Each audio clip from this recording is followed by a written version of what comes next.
Episódio número 7 do nosso bom velho e querido 5 dicas de redação em podcast. Qual é a barbada? Toda vez eu explico, me sinto meio redundante, mas é necessário. Pode ser que alguém esteja chegando agora e talvez queira saber o que está acontecendo aqui. São 5 dicas que pretendem facilitar, te ajudar a melhorar o teu texto, né? Então são vários podcasts, muitos áudios, muito conteúdo gratuito que está à disposição para ajudar o pessoal que está se preparando para Enem e demais vestibulares. Ok? Então, de 5 em 5 dicas, a gente vai tentando melhorar o teu texto, vai tentando te aproximar de uma nota alta, te ajudar a entrar na universidade. Essa é a nossa batida. Quer seja Enem, quer sejam outros vestibulares, processos seletivos diversos. Se tem redação, as nossas dicas, em princípio, nós acreditamos, eu acredito, que poderão fazer a diferença. Meu nome é Luiz Fernando Galo, meus alunos me chamam de Panda, Pandinha, professor Panda. Pega uma caneta, pega um lápis, rímel, batom, pincel atômico, que tu tiver à mão, uma folhinha de papel e toma nota das dicas de hoje. Dica número 1, democracia. Por que democracia é importante? Ora, porque vivemos em uma democracia. Muita gente fala sobre democracia, nós vemos muitas pessoas reclamando e falando isso é antidemocrático e falando de democratização disso, democratização daquilo, e que a democracia deve ser de um jeito e não pode ser de outro.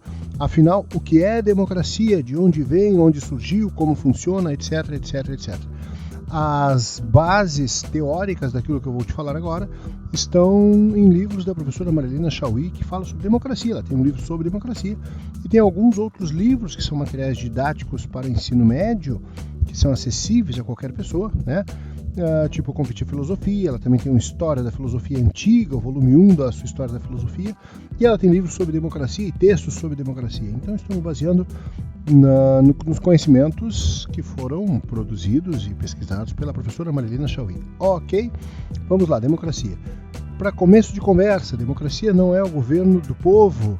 Isso é uma coisa posterior, ou pelo menos ela não surge como governo do povo. A ideia de povo ainda não tinha sido construído. Isso é uma construção posterior que tem a ver com a Revolução Francesa, tem a ver com o Iluminismo, com o Renascimento, tem a ver com Rousseau. Então, assim, democracia antiga lá da Grécia, no século de Péricles, o século da democracia, não tem essa batida de povo. Democracia simplesmente tem a ver com a participação dos cidadãos. E escolha, a maioria decide, ok? A democracia surge no campo de batalha, ela não surge na polis, na cidade grega, ela surge no campo de batalha. Os soldados e todos os homens que iam lutar, antes da batalha faziam um círculo, uma roda, e ali tinham direito de falar, dizer o que pensavam sobre a batalha. Devemos ir por aqui, devemos fazer isso, devemos sair correndo, porque total não vai dar.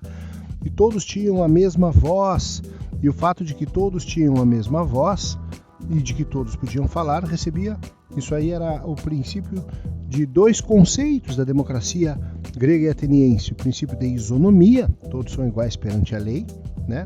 Quem vai arriscar a sua vida coloca em risco o bem precioso da própria vida, e aí não há diferença entre uns e outros.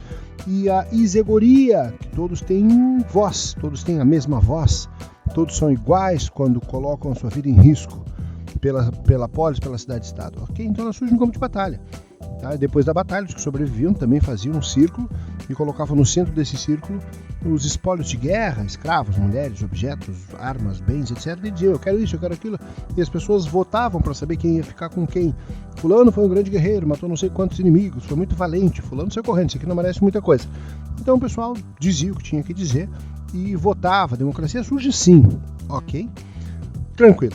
Então, isso foi levado para a polis. A cidade-estado bebia, se alimentava, se inspirava naquilo que vinha do campo de batalha. A democracia ateniense era diferente da nossa, porque ela era democracia direta e muito mais viva que a nossa.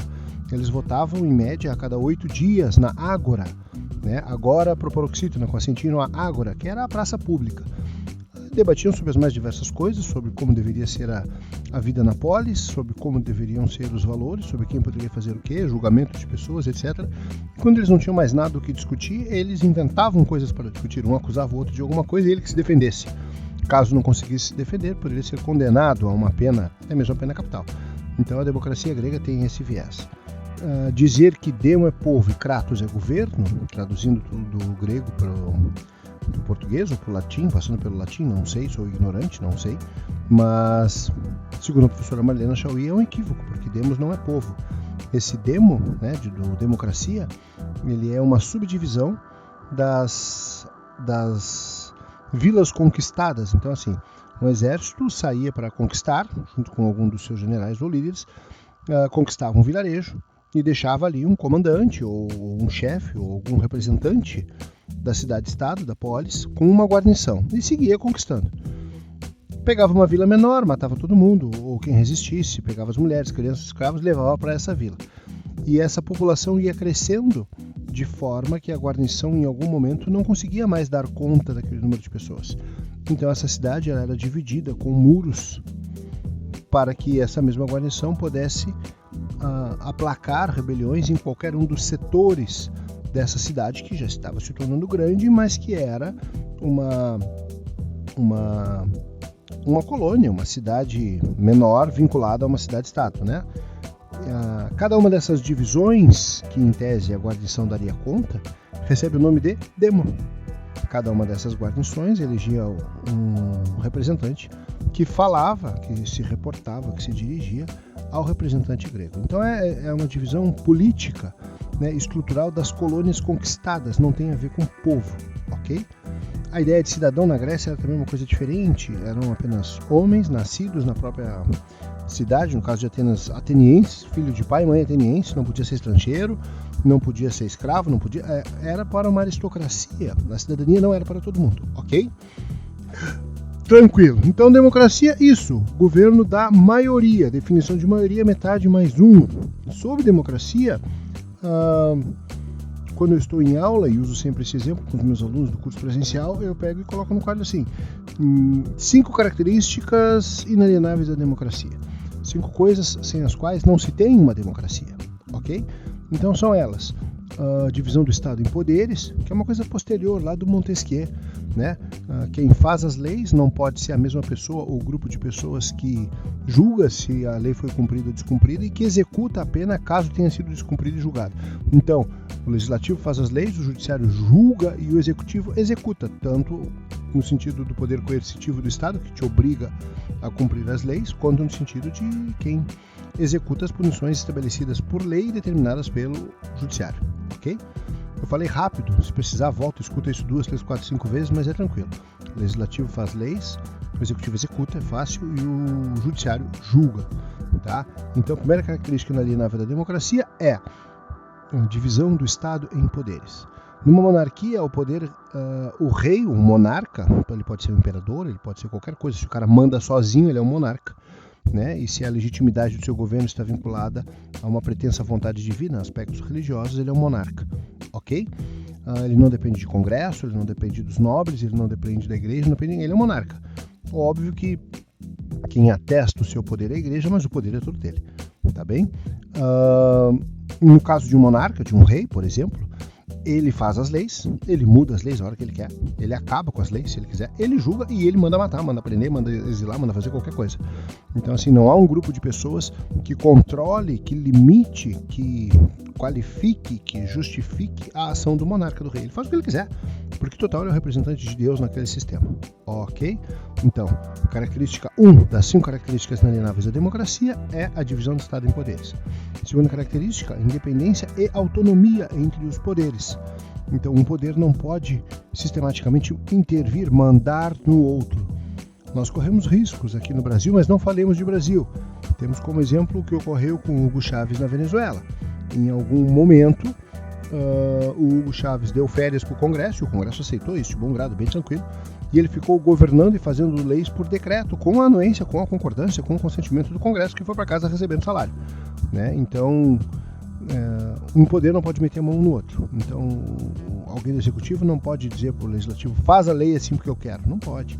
Assim como o Legislativo não pode dizer para o Judiciário, julga desse jeito porque a gente entende que não.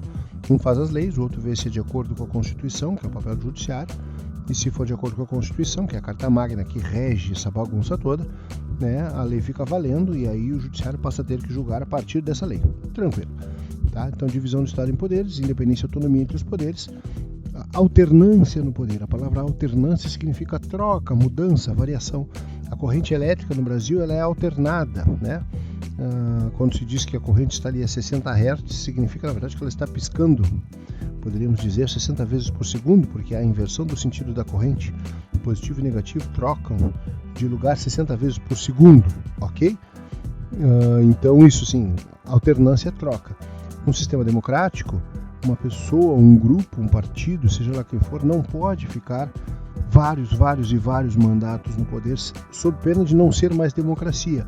Virou outra coisa, virou uma monarquia, virou uma oligarquia, que é o governo de poucos, virou uma aristocracia, o governo dos melhores, e aí o problema do governo dos melhores é saber melhores em quê, né? Esse é um problema da aristocracia, que fora defendido por filósofos como Platão, por exemplo, né? Quem são os melhores? Melhores em quê? O cara pode ser o mais inteligente, mas daqui a pouco ele não é honesto. O cara pode ser o mais honesto, mas ele não é qualificado. E assim por diante. É difícil eleger ou erigir, também funciona, um critério para saber quem são os melhores. Tá? Então, democracia, divisão do Estado em poderes, independência e autonomia entre os poderes, alternância no poder. Se olhar para uma democracia e a mesma pessoa ou grupo de pessoas está no poder há 20, 30, 40, 50 anos, não é democracia, já foi para a baila há muito tempo. Tá? Próximo item número 4 das 5 características inalienáveis da democracia é a liberdade de imprensa. E aí muita gente confunde liberdade de imprensa com as liberdades individuais. Liberdade de imprensa, segundo o ex-presidente do Supremo Tribunal Federal, o ministro Aires Brito, ele diz que a imprensa é considerada o quarto poder, que ela tem um poder, ela tem um papel, uma função fiscalizadora dos outros poderes. É somente através da imprensa que a população fica sabendo o que os poderes estão fazendo, o que o governo está fazendo, que leis estão sendo criadas e assim por diante. Tá? Então a imprensa ela tem um poder bastante grande, ela tem um papel fundamental no esquema democrático, no jogo democrático. Só não devemos confundir liberdade de imprensa com liberdade de expressão, porque a liberdade de expressão é uma das liberdades do indivíduo, enquanto que a liberdade de imprensa é uma liberdade institucional e não do mero indivíduo. Mas um repórter, quando exerce a liberdade de imprensa, ele é um indivíduo. Não, ele é um representante de um veículo, de uma instituição, de uma categoria, de uma profissão, assim por diante. Ele não fala em nome dele próprio, tá? Então, liberdade de imprensa é fundamental. Mais uma vez, recorremos à Venezuela. Exemplo, quando o então presidente Hugo Chávez, um canal de TV, falou mal dele, ele mandou fechar o canal de TV. Então, assim, democracia, tchau, já foi, não está funcionando, não é o que está acontecendo na democracia. O que está acontecendo? Não sei, dê-se o nome que quiser. Alguns especialistas chamavam de petrocracia, que era um tipo de autoritarismo baseado ou dependente do poder do financeiro decorrente da exploração de petróleo. Não sei, é uma análise, é uma classificação. E por último, as liberdades individuais. Numa democracia, o indivíduo tem algumas liberdades. Ele tem liberdade de expressão, de pensamento. No nosso caso aqui, a nossa Constituição diz que tem liberdade de expressão vedado ao anonimato, portanto o cara não pode se esconder. O cara pode dizer o que ele quiser, desde que ele apareça para arcar com as consequências, né? Esse é um dos argumentos contrário aos manifestantes mascarados, né? Tu pode manifestar o que tu quiser, mas tu tem que poder ser responsabilizado por aquilo. Então, a partir do momento que tu coloca a máscara, tu estás te manifestando de forma anônima. Eu sei que muitos vão dizer, e talvez tenham razão, que a máscara é para se defender, se proteger ou minimizar os efeitos de um eventual lançamento de gás lacrimogêneo. Ok, estou falando de democracia, não de política, não de enfrentamento das forças de segurança com manifestantes, estou apenas falando da liberdade de expressão. Também não confundir, alunos queridos, né? Não confundam a liberdade de expressão com desacato à autoridade. Tu pode expressar o teu pensamento, tu pode expressar a tua indignação, mas tu não pode desrespeitar ninguém, senão a coisa toda dá errado. Ok? Liberdade de expressão, liberdade de reunião, né? Liberdade sexual. Tu pode ser todo sexual, tu pode não gostar de sexo, pode ser heterossexual, monossexual, assexuado, homossexual, problema teu. Né? Numa democracia onde a maioria governa, a minoria tem direito de estar ali, tem direito de existir, tem direitos. Né? E a maioria não pode simplesmente suprimir todos os direitos da minoria. Ok? Liberdade sexual, liberdade política, tu pode ser de esquerda, de direita, centro-médio, jogar fora do campo, faz o que tu quiser, problema teu. Ninguém tem direito de te mandar ter um determinado pensamento ou posicionamento político, pelo menos o Estado não pode fazê-lo. Liberdade política, liberdade religiosa, liberdade sexual. Liberdade religiosa, tu pode ser ateu, católico, cristão, evangélico, dane-se, ninguém tem nada a ver com isso, né? Então, assim, numa democracia a maioria manda, mas a minoria tem o direito. Então, cuidado, às vezes as pessoas confundem liberdade religiosa com a afirmação de que o Estado é laico, né? No Brasil, o Estado é laico, ponto. Beleza, tranquilo.